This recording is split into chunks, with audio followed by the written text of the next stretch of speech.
Thanks for tuning back in. I'm Tommy Campbell, still bald, still in my basement, and still loving watching the total right-wing implosion after Donald Trump's disastrous debate performance with Kamala Harris, and here to break down Trump's debate breakdown, an exclusive guest returns to the Tommy Campbell Show. Good evening, I'm Tucker Carlson, and tonight I'd like to talk to you about the first and possibly the final debate between former President Donald Trump and current Vice President Kamala Harris.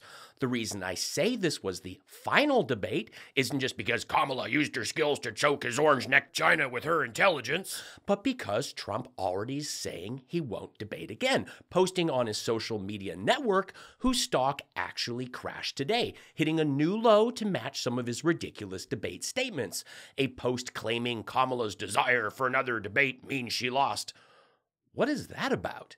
They are even destroying his performance on my former network, the one that fired me for pushing Diaper Dawn's stolen election lies and lost $787 million in the process.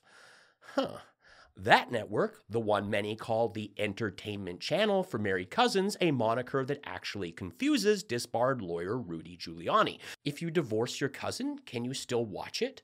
This is a real question he had, but he also didn't turn on his television for a year because his former wife took the remote. This is real. This happened.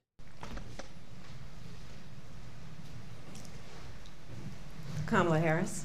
Let's have a good debate. Nice to see you. Have fun. Thank you.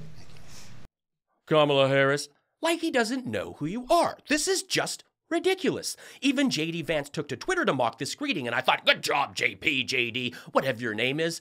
And then I remembered that the last time he introduced himself to someone on camera, all they said was, okay. I'm J.D. Vance. I've changed my name 3 times, and I'm running for vice president. Okay. Oh, what are these baked goods that are round? What do I do? Sprinkles! Ah!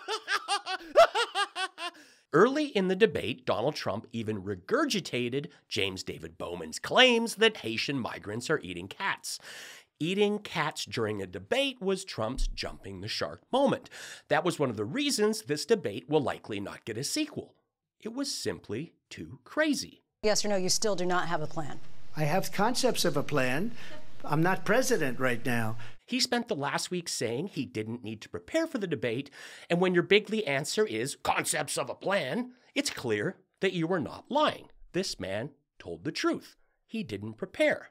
Concepts of a plan sounds like a Hall & Oates album, not an answer to giving people access to health care. I don't know. I mean, all I can say is I read where she was not black, that she put out, and I'll say that. And then I read that she was black, and that's okay. Either one was okay with me. That's up to her. Now, if you were watching this debate with your family, making it a family experience, the party of family values, that is an odd one to explain to young Timmy and Sally. Put out what, Dad? What does he mean? Put out what? Go play with your Nintendo. We are watching this not black woman and an orange man. Now, look, make no mistake about it. Trump had a bad night. He rose to the debate repeatedly when she baited him, something I'm sure his advisors had begged him not to do. You know a booker or producer is going to be fired after allowing this man to speak the truth. She said people start leaving. People don't go to her rallies. There's no reason to go. And the people that do go, she's bussing them in and paying them to be there, and then showing them in a different light. So she can't talk about that. People don't leave my rallies. We have the biggest rallies, the most incredible rallies in the history of politics.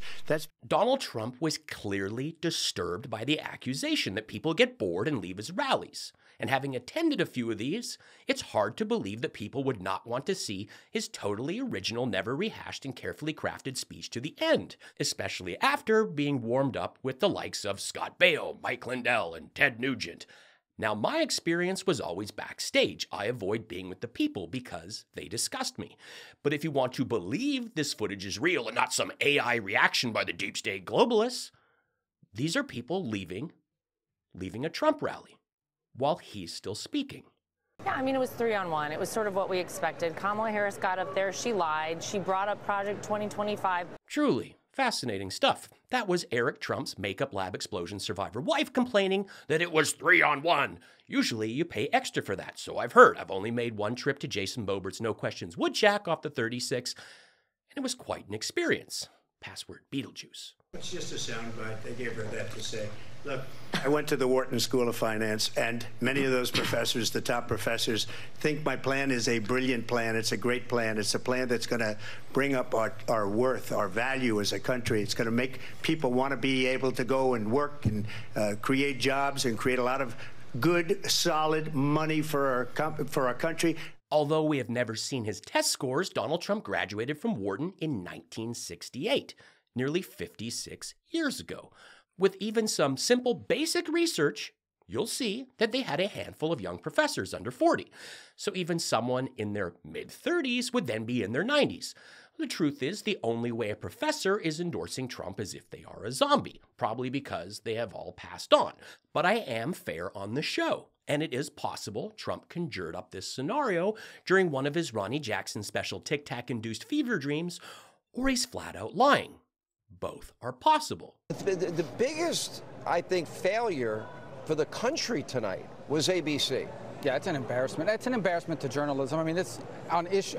I do find it strange to blame a network when I'm watching a polo match. I don't blame the channel it's on for my team's loss. How dare you tarnish the sport of kings? The people want to know.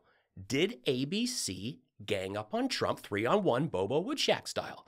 I mean, if they did, he is supposed to be tough and a genius. I guess he left his superpowers on the nightstand next to his classified documents and the bikini picture of Ivanka. As if losing the debate to Kamala wasn't enough, and he did lose, we've just seen even more honest reaction from massive right-wing commentators, probably definitely the first time these people have told some truth in their lives. But if losing wasn't enough, just as Donald Trump was slumping off the stage trying to figure out a way to spin this devastating defeat, Taylor Swift was crafting an Instagram post that is on track to be the biggest Instagram of all time, if you want to believe that. And it's a shame the fake bandage is off his scarless ear, because if his dyed orange ear had an open gash, Taylor would have expertly salted that wound with her searing words and imagery, signing off with love and hope, Taylor Swift, childless cat lady, holding her big pussy in true come-and-take-it fashion. Is she copying the gun lovers with this pose, protecting her cat from the Ohio feline feasting crisis? Is this why Tay-Tay has an NFL boyfriend that she's now dressing like Ryan Gosling? I'm just asking questions. Well, it's a good thing she's rich, because many of us, the working people of this country, of America, the land of the free to shoot each other but not have access to health care, could get away with wearing a black shirt, a turtleneck, clutching a white cat. Since Joe Biden sent the prices of lint rollers through the roof. And he did. The stickers are everywhere. You know it, but the media isn't talking about it. Truly remarkable stuff. I think the debate was my worst performance since Home Alone 2. You know, Macaulay Culkin was a huge star. I even tried to get him to introduce me to some of his girlfriends. Really hope to show them around the hot nightclubs with my buddy Jeff. He was a terrific dancer. This is really cool. I make this show 100% on my own thanks to you. If you love what I do, drop me a super thanks, consider leaving me a PayPal tip, or hit the join button to support what I do here. It is in a police body cam video, 100% truth. I watched it this morning. I bet you also said that Hunter's laptop is Russian disinformation. MAGA tears. ABC, Americans will boycott these commies. MAGA tears. I had to stop watching it. It was raising my BP something fierce. What a horrible panel moderating the debate. He was debating 3 people and they flat out lied about him. Horrid. MAGA tears. Thanks for tuning back in. I'm Tommy Campbell, still bald, still in my basement, and still loving watching the total right-wing implosion after Donald Trump's debate.